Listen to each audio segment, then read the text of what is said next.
Hello, our friends, Evolutionary Energy Arts family. Welcome back. So, guys, we are looking at Isis. And Isis is a very famous Egyptian goddess, actually, at one time, by far, the most famous, widespread, and popular goddess ever known. I think she is very powerful and very loving and, kind and protective. All of the above, I would agree. A definite, wonderful representation of the divine feminine aspect. Absolutely. Just looking at her clothes and her posture and the way she moves, very divine, very sacred, and unfortunately not recognized today here in the West at all. And not understood either. So there's all different lines of thinking, and some people take, they look at it and just say it's all mythology. It's all just basically giving kind of generic principles, universal truths, things like that. And, or they'll say, oh, it's just every one of these gods is a different representation of a force of nature. In some ways, aren't we all, though, as far as that goes?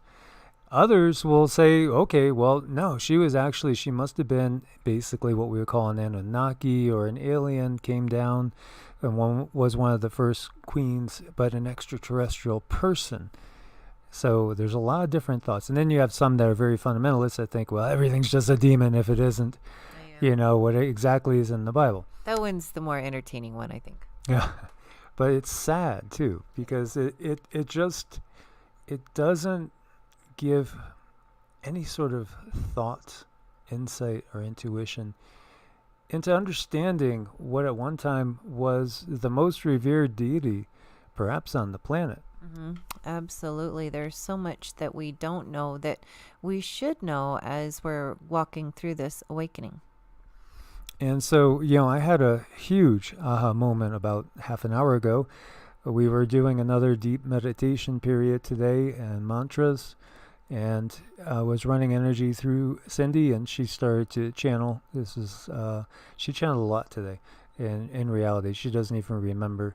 But we went real deep, and this was either the second. I know it's definitely at least the second, but it might be the third time, of which Cindy doesn't remember anything, that we've channeled Isis.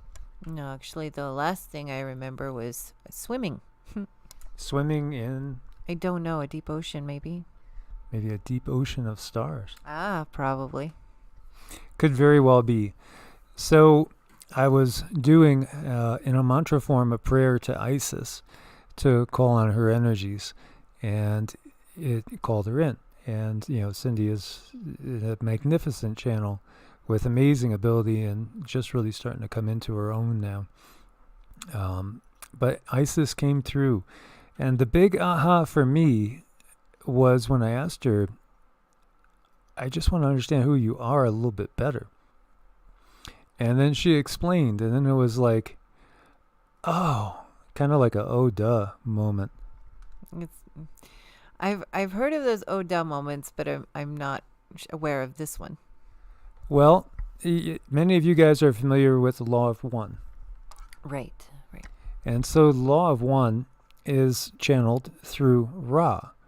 And Ra is thought to be the Egyptian sun god. But the Ra in the Law of One explains that what Ra is a collective of beings that have moved up and out of where we are in a third density, individualistic, separated frame of mind and existence and consciousness into a collective. Actually from the planet Venus. Now, Isis is a collective. That does make sense. That is an aha moment. Yeah, it was like, oh, that makes perfect sense, because that's what it is. She is an ascended collective that has helped seed third density life on Earth. Okay, so now I'm getting excited about that. That's very cool. Yeah, it just made absolutely perfect sense why she would be worshipped as a mother goddess. because as my throat chakra starts to go, Right. because she is part of an ascended collective. I did not get the specific density, although I would estimate at least sixth or so. And so they are some that seeded the original life on the planet. Well, that's really cool. So I'm feeling like this is something that's going to grow, and we'll have to get more information later. Most definitely. And we will. She's very powerful energy, very strong. You had said she feels serious, but loving. Yeah, serious, firm, loving, protective. And actually, my heart is still hurting. It's like a deeper pain. And in actuality, I was getting the feeling that her energy was fairly similar to Yeshua's, as far as that tone of being loving, compassionate, but yet very serious. And guiding, too, a guiding light. Yes. Yeah, looking definitely to guide all those that are willing to be guided into love, peace and compassion and understanding. So we see here Isis, protective goddess, can be, most definitely. She was the wife of Osiris and the mother of Horus. Isis is associated with thrones because her lap was the first throne, quote unquote, that Horus sat upon. And the amulet called the Isis knot is a symbol of protection. And of course we recognize the Ankh, which is basically a cross with a head on it, which also represents, a person. You could look at it as representing a person. There's a lot of different representations that we can do with things as well, and look at things in different ways. As you see the tree of life above her head. But yes, there is, as I've said many times before, there's a symbiotic relationship between 6D and 3D. And in fact, that is where I believe our higher selves exist, is up in 6D. That's what it just seems right to me. It seems like if you just sit and think about it for a moment, our energies definitely reach up there, minus all the traumas and the blocks that we might run into here in the 3D. Exactly. And those things cause disruptions, and they cause us to lose our connection to the higher realm. It's almost as if you could say the guy playing the RPG, playing the game, is actually up on 6th density. And we down here in 3rd density are the avatars. We're the characters playing in the game. But the real controller is up there on 60. Right. And depending on what kind of wiring you have, I guess, is the connection that you get. So here we see Osiris, Isis, and Horus. And again, this goes way back. Here, if we go back to the oldest dating of anything with Osiris, Isis, and Horus, we're talking thousands of years BC, 2,500, maybe as much as 3,000 or more years BC, so like 5,000 years ago. Obviously, vastly predating anything we have biblical, which most of the biblical writings that we have, they're coming from AD time frames. Right. I mean, this is kind of where your expertise steps in, and I don't know a lot about this stuff. I just wish we knew more. This should be taught more, and this should be basic school. There's so many ways of looking at different things, and here you see Isis nourishing Horus, and Horus will eventually take the throne. And so we could look at this also as a rise through densities, and that, from 6D, she is giving birth in 3D to what's going to become her son and inherit the kingdom of heaven back up in 6D. Beautiful. Yeah, I mean, that's exactly what we could look at in a very, very simplistic way. And we see the same thing with Jesus, Yeshua, with Mary. And, Mary, many have recognized is that missing component. And there's actually a dualistic component there in both Marys. Mother Mary and Mary Magdalene, both representing the divine feminine, which has been so buried in the West, unfortunately. But you could see the predecessor is Horus and Isis. And again, this is about evolution of consciousness, us getting our wings and basically going back home, so to speak. Yeah, and that's the fascinating stuff. That's where it's at. Another interesting thing is Isis resurrected her husband Osiris from the dead after he was tricked into basically stepping into a coffin and then getting cut up into pieces by his evil brother Seth, who equates to Satan in so many different ways as well. But she does resurrect him. And she's able to resurrect everything but one little important piece. Well, she's still quite the healer. Yes, and she does. And you see here the resurrection of Osiris. And it's all about rebirth. And it's about how we do go.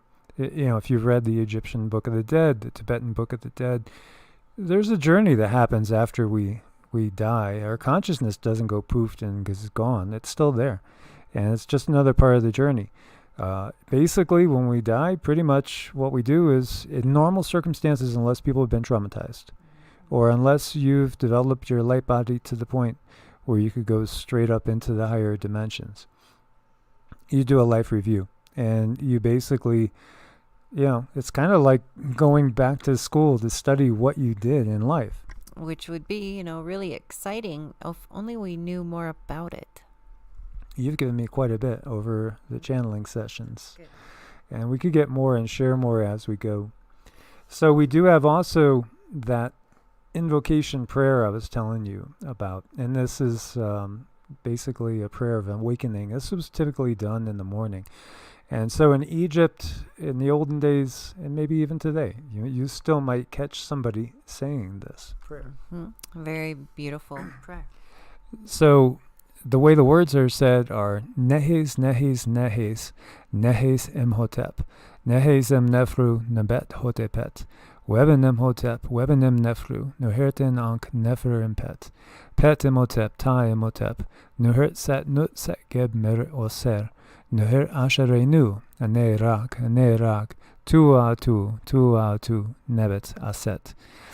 And so what it basically means is awake, awake, awake, awake in peace, awake in beauty, Lady of Offerings, rise in peace, rise in beauty, Daughter of Life, beauteous one of the sky is at peace, the earth is at peace, Daughter of Nut, Daughter of Geb, beloved of Osiris, rich in names, your face is hidden, I am rested and composed, Lady Isis.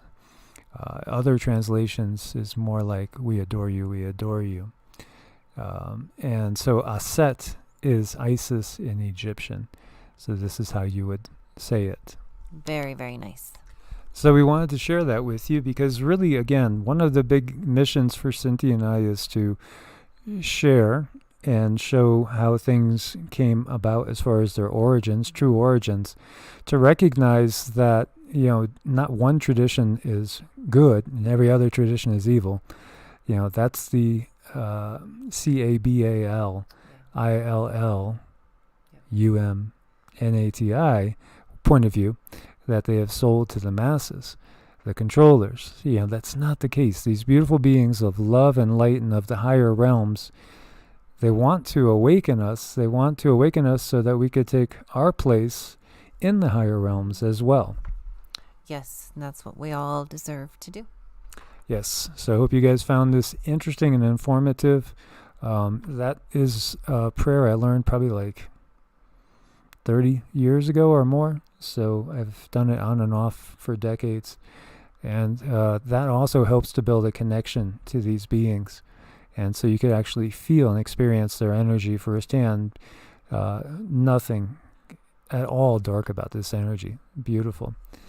So guys, anybody that needs to reach out and make an appointment with us, it's EEARTS at Proton Mail or evolutionaryenergyarts at gmail.com. May you all be blessed with abundant peace, love, health, prosperity, and may we have compassion in our hearts for one another. God bless and namaste. God bless and namaste.